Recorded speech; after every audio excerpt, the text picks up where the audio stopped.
एक सार है। स्वर चिकित्सा और योग चिकित्सा बड़े विस्तृत विषय है, लेकिन उसमें कोई ज्यादा याद रखने का समझने का जरूरत नहीं। नंबर वन तो ये याद रखिए कि स्वर योगा, स्वर विज्ञान कोई चिकित्सा पद्धति नहीं है।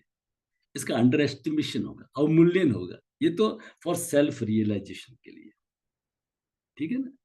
तो हमने दो पार्ट बना रखे हैं स्वर योग के लिए। एक तो लौकिक कार्य, ये जो जितने भी हमारे सांसारिक कार्य है ना, व्यवहारिक जगत के कार्य है ना, जिसको आप लौकिक कार्य बोलते हो, है ना, वो कैसे सिद्ध हो, उसका पार्ट वन हो गया। उसमें शिव स्वरोदय को पूरा श्लोक वाइज आपको बता दिया जाता है, ठीक है ना। जो जो श्लोक है, अब इसके अंदर कौन से नहीं बताते हैं, एक तो युद्ध के नहीं बताते, एक मृत्यु के नहीं बताते, एक छाया उपासना, जो जरूरत नहीं है। बाकी सभी चीजें पूरी एज पर टेक्स्ट कवर कर लेते हैं। इसके बाद में जो उसका गूढ़ रहस्य है ना शास्त्र का, शास्त्र सभी मोक्ष के लिए बने हैं। ये एक कुछ शास्त्र होंगे, ये शास्त्र है जो लौकिक और पारलौकिक दोनों पे काम करता है। तो पारलौकिक जो पक्ष है, मोक्ष का जो पक्ष है, सेल्फ रियलाइजेशन का पक्ष है, वो हमारा सेकंड पार्ट होता है। उसको वो आगे करते हैं, वो डीप है ना। और आगे मैं कौन हूं, मेरे जीवन का उद्देश्य क्या है। तो इसलिए स्वर योग क्या है, स्वर योग इज फॉर सेल्फ रियलाइजेशन। ये कोई पद्धति नहीं है, ये कोई चिकित्सा पद्धति नहीं है, लेकिन अगर उसको अपन यूज करते हैं तो बड़ा अच्छा है। कैसे, कुछ भी समझने का नहीं है। अभी तक जो आपको नियम बताए बस उनको फॉलो करना है। सूर्य में खाना, चंद्र में पीना, रात को अधिकतम अधिकतम लेफ्ट करवट सोना, ठीक है ना, इतना सा करें। फिर हमने सब समझ रखे हैं कि जब हम हाइपर होते हैं, हाइपर का मतलब जब हमारा बीपी हाई होता है, हाइपर टेंशन जिसको बोलते हैं ना, तो हमारा उसका उस समय हमारा राइट एक्टिवेट होता है, तो लेफ्ट को एक्टिवेट कर दे। जैसे हमारा लेफ्ट एक्टिवेट होगा, जैसे हम चंद्र से श्वास को भरेंगे, डीप रिलैक्सेशन ब्रीदिंग हमेशा याद रखना है, एब्डोमेन ब्रीदिंग हमेशा याद रखना है। किसी को भी जाओ एब्डोमेन ब्रीदिंग जरूर बताएं। तो नहीं तो अपन थोड़ा सा राइट करवट सोएंगे, लेफ्ट ऊपर होएगा तो हमारा हाइपरटेंशन नॉर्मल हो जाएगा। कभी हम अर्जुन बन जाते हैं, हाइपोटेंशन हो जाता है, तो उस समय हमें सूर्य को जगा देना। दो लाइन में समझना है, जब जगाना है, तेजी लाना है, उग्रता लाना है, व्यग्रता लाना है, मारधाड़ करनी तो सूर्य को जगाएंगे, और जब शांत करना है, क्रिएशन का काम है, तो चंद्र को जगा। और कुछ भी इसमें याद करने का, समझने का नहीं है। आपका मूड स्विंग हो रहा है, किसी को माइग्रेन है, किसी को हेडेक, इवन कोई कोमा में है, कुछ भी याद नहीं करना है। जो नॉस्ट्रिल चल रहा है उसको बंद कर दो, बंद वाले को चालू कर दो। इतना सा काम करना है। कैसे चालू करना है वो बताने की जरूरत नहीं, गाज डाल दो। जैसे कोई कोमा में है, उसको तो कैसे करेंगे, देखेंगे थोड़ा कि कौन सा नॉस्ट्रिल चल रहा है। मान लीजिए राइट, लेफ्ट राइट चल रहा है, तो उसको हमें लेफ्ट चलाएंगे, हम इस करवट लेटा देंगे, गर्दन को थोड़ा सा मोड़ देंगे, ठीक है ना। और इसमें हो सके तो गाज डाल देंगे, गाज डाल देंगे, ठीक है। तो क्या होगा, जैसे ही नॉस्ट्रिल चेंज होगा, ईश्वर ने चाहा तो कोमा से बाहर आ सकता है। इससे बेहतर कुछ भी नहीं। 10 साल, 20 साल, 25 साल के माइग्रेन के प्रॉब्लम जो आज तक ठीक नहीं हो रहे, कुछ भी नहीं करना, स्वर बदलना है ना। बड़े एग्जाम्पल से भी देने से समय नहीं है ना। तो जैसे ही उनको बताया हुआ, स्टूडेंट्स को बताया हुआ था कि जैसे ही लगे माइग्रेन आ रहा है, देखा कौन सा राइट चल रहा है, राइट को बंद कर दो, गाज डाल दो। कितनी देर तक, जब तक लेफ्ट अच्छे से नहीं चले, माइग्रेन नहीं चला जाए। आप घड़ी लगा के देख सकते हो, with in 3 minutes, with in 3 minutes migraine में रिलीफ मिल जाता है। विद इन 3 मिनट्स दुनिया की रिलीफ मिलना शुरू हो जाता है, माइग्रेन ठीक हो जाता है। ये सब प्रैक्टिकल करके, बहुत लंबा अनुभव करके फिर आपको बता रहे हैं। आप भी किसी को करा सकते हैं, ये गारंटी है, भगवान की, शिव की गारंटी है, ठीक है। तो आपका मूड स्विंग हो रहा है, जिस दिन आपको लगे कि कुछ बेचैनी सी, बस इमीडिएटली जो चल रहा है उसको बंद कर दो, बंद वाले को चालू कर दो। इतना सा ये है स्वर चिकित्सा। दो तरह की बीमारियां स्वर चिकित्सा के अनुसार, सर्दी की बीमारी, गर्मी की बीमारी।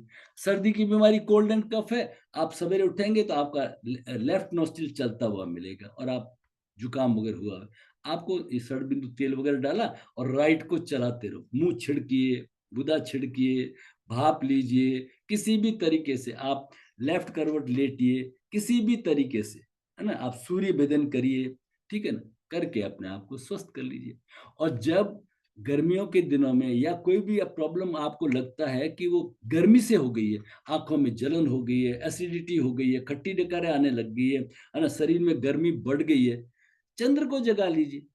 ठीक है ना, लेट करके, और चंद्र भेदन शुरू कर लिए 20, 25, 30 बार करते रहिए, करते रहिए, करते रहिए, हो जाएगा। अब क्या होता है कि हमें क्या मालूम पड़े कि हमने चंद्र भेदन कम या ज्यादा किया, कोई नुकसान भी तो नहीं हो जाए, सूर्य भेदन ज्यादा है कम तो नहीं कर लिया, शरीर में गर्मी बढ़ तो गई।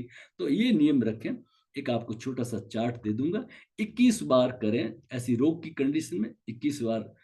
अगर आपको गर्मी चाहिए तो 21 बार सूर्य भेदन कर लीजिए, सर्दी चाहिए 21 बार चंद्र भेदन कर लीजिए, लेकिन उसके बाद में 11 बार अनुलोम विलोम कर लें, 5 बार भ्रामरी कर लें, ये जरूर करें।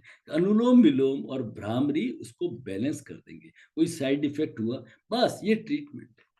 कोई भी बीमारी ले लीजिए, है ना, कोई भी हार्ट की बीमारी के अंदर हम सूर्य को ज्यादा जगाएंगे, हार्ट की बीमारी होने पे हम सूर्य को ज्यादा, गठिया है, सर्दी जनित रोग है ना, जितने भी कोल्ड कफ वगैरह जितने भी रोग है जिसके अंदर हम सर्दी को सूर्य को जगाएंगे, वही 21 आवर्तन सूर्य भेदन, 11 आवर्तन अनुलोम विलोम और 5 आवर्तन भ्रामरी। ये मैं चार्ट दे दूंगा, थोड़ा सा इसमें कोई ज्यादा समझने का है नहीं, ठीक है। और इसी तरह से शरीर में गर्मी हो गई है, ल्यूकोरियल प्रॉब्लम हो गई है, मुंह में छाले हो गए हैं, गर्मी में गर्मी महसूस हो रही है, चंद्र को जगाएंगे, ठीक है। बुखार भी दो तरह से आते हैं, बुखार एक गर्मी जनित आता है या सर्दी जनित आता है।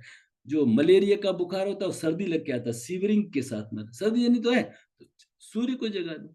अगर बुखार गर्मी से आया है तो चंद्र को जगा दो, करवट बदल दो। किसी के घर जाए, कोई पेशेंट है लेटा हुआ, वो बेचारा पेशेंट के कोई मिलने तो आता नहीं, वो गेट की तरफ ऐसे मुंह करके देखता है, तो आपको उसकी देखनी पड़ेगी बीमारी की कंडीशन। बीमारियां बीमारियां ये नहीं समझा जा सकती, लेकिन वो आपको समझना पड़ेगा कि इनके शरीर में कोल्ड ज्यादा हो रहा है या गर्मी ज्यादा हो रही है, इनकी बीमारी कौन सी है, ठीक है ना, ये समझना पड़ेगा।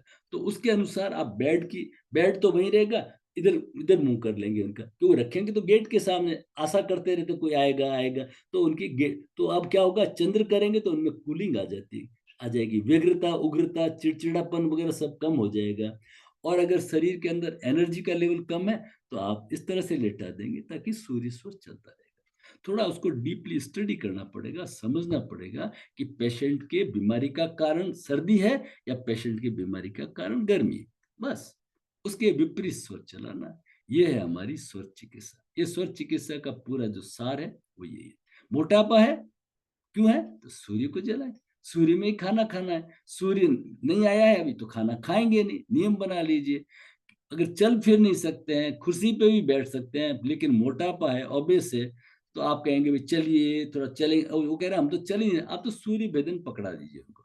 आज से नियम बना लीजिए कि भाई जब तक सूर्य नहीं चले तो आप इसको कभी भी कर ले। अस्थमा रोग है, दमा, तो ये सब प्रिकॉशन सब रखनी है। मुद्रा, स्वर चिकित्सा में देखिए मुद्रा चिकित्सा भी उसी के अंदर है, योग चिकित्सा भी उसी के अंदर है, प्राणायाम चिकित्सा भी उसी के अंदर है, आपका चक्र चिकित्सा भी उसे, सिर्फ ये स्वर ही नहीं, ये कंप्लीट जो शिव सूर्योदय में आज में आपने सब चीजें पढ़ी है ना, कौन से प्राण के एरिया की है, जैसे अपान की है नाभि से नीचे, तो आपको बताया कीगल एक्सरसाइज करेंगे, भद्रासन बटरफ्लाई करेंगे, ये सब जोड़ना है, आसन को भी जोड़ना है। फिर ये कौन से तत्वों का इम्बेलेंस है, पृथ्वी वायु अग्नि जल आकाश, कौन से का इम्बेलेंस है, स्टडी तो बहुत मांगता है ना। 5 साल के जाके एक प्राकृतिक चिकित्सक बनता है, 5 तत्वों को, दो उसको जोड़ करके एक BAMS डिग्री होती है 5 साल की। तो इतना सिंपल नहीं है, लेकिन जितना जितना समझ में आए कि कौन से तत्व का इम्बेलेंस है, आपको बताया हुआ है, जल तत्व का इम्बेलेंस है, पृथ्वी तत्व का इम्बेलेंस है, मोटा और पतला होना, आकाश तत्व से कान के रोग होना, और प्लस मन का ज्यादा भटकना, वायु तत्व के अंदर रूमेटिक पेन, अर्थराइटिक पेन, उन सब पन्नों को वापस पलटना पड़ेगा, ठीक है ना। तो उनको करके, उनका जैसे ये वायु कम है तो बैलेंस कर लीजिए, वायु बढ़ गई है तो उसको मुद्रा विज्ञान को वापस पढ़ना पड़ेगा, ठीक है, वो वापस रिवाइज करने से कोई मतलब नहीं। तो इस तरह से हम जो चीजें हैं, जो आपको सूक्ष्म ये योगाभ्यास अभी कराया गया, इतना सबको कराना, चालन क्रियाएं, बिस्तर पे लेटे लेटे ही सर्दियों के दिनों में जितने भी ओल्ड एज पर्सन है तो वो अपना इस तरह से करें।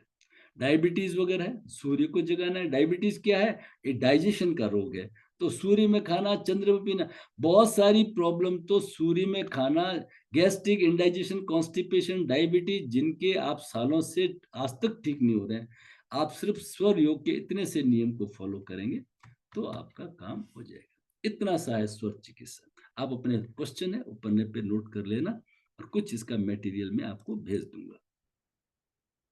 ठीक है।